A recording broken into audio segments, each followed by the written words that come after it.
Okay, I'm gonna try to walk through this question as simply as possible. So this is from the iSubmit, checking if something is serializable. So you have to do 4 different checks on tasks and just mark them if they're serializable or not. So I just put the same question in here so I can draw on it.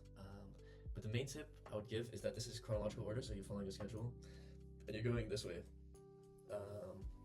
So you check from this side all the way to this side. And then the second thing you have to look out for are the 3 different types of conflict pairs. So you have write to write, then you have write to read, and you have read to write. And the third thing is you only compare in lines that are not yours. So for example, if I'm comparing WD, I'm not checking the same line. I'm only checking T1 and T3. So let's just start, I guess. So you have T2, WD, you look for WW and WR. So you have here, this is WD, so you have a T2 to T3, you have a conflict. So you draw it like this.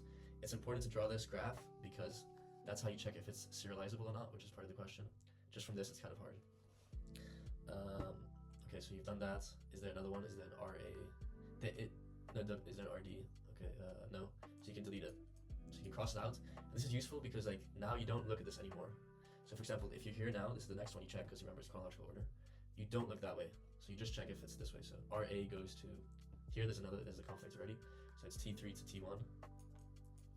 Then you check for another one. That's all good. Oh, RA to RA. It's not a conflict because it's not part of the conflict pair. So you can move on. So now you have WA. Check. Oh, there's an RA here. So you have this type of conflict, and then you do T1 to T2. So boom. You have another one. No.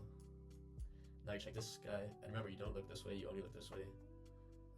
There's no conflict anywhere, so you can cross it out. Same here. No conflict. Cross. And then this one, there's nothing to check because there's nothing in T1 and T3. And you remember you can't check in your own line, so you can just cross both of these out. So now you've checked everything. So now you would go back and you would in your precedence graph, you just write out what you see. So as you can see, T1 goes to T2, T2 goes to T3, and T3 goes to T1. So you wrote that out here. So that's pretty self-explanatory. And here you have to check. This is why you draw the graph, because it's easy to see if there's a cycle. So here there's a clear cycle. As you can see in the graph, you can go from T2 and get back to T2. So you don't mark this box. If there's a cycle, you don't mark it. Okay, let's go to task 2. All right, so task 2, before you start, just write out the different like things. I don't know what they're called. I guess schedule points. Again, remember you go chronological order. Then also you want to check WW, WR, and RW. And then again, very easily you just go from left to right. So RD, you just have to check to WD. Okay, boom, there's one here. So you do T2 to T1. That's all. So you cross it out. Now WA, RA, there's an error, so T3, conflict. I don't know if it's an error. I guess it's just a conflict. Then you check WA, no, so then that's done. RA goes to WA, nowhere, so you can go past. WC goes to WC here, so you have T3 to T2. And then that's it. WD, yeah, you don't check this line, you just check here, it's fine. Same as here, same as here. So again, you don't check in the same line. So this is the final graph.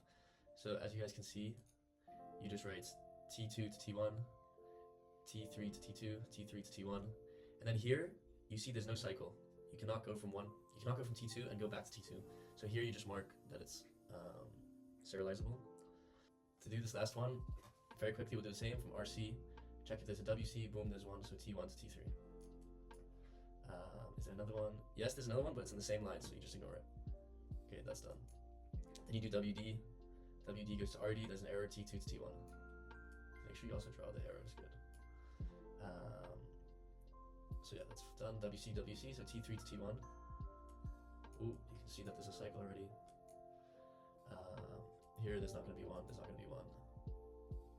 Nope, so that's all fine. So here, this is the final graph. Again, you just write it out. So you write T2 to T1, T1 to T3, T3 to T1. Done. So, and here you can see that there's a cycle. So even though it's a small cycle, any cycle counts. So T1 goes to T3 and then back to T1, which is a cycle, which is why you don't press this button. You can do this one as well, it's the same. And then you'll get 3 out of 3 points. If you guys have questions or something, or if there's another topic, I'll try to do more topics because it's good practice and also it saves a lot of time because, yeah. So just comment, I guess, or just message me. I'm in the WhatsApp group chats for the classes. So you can just text me.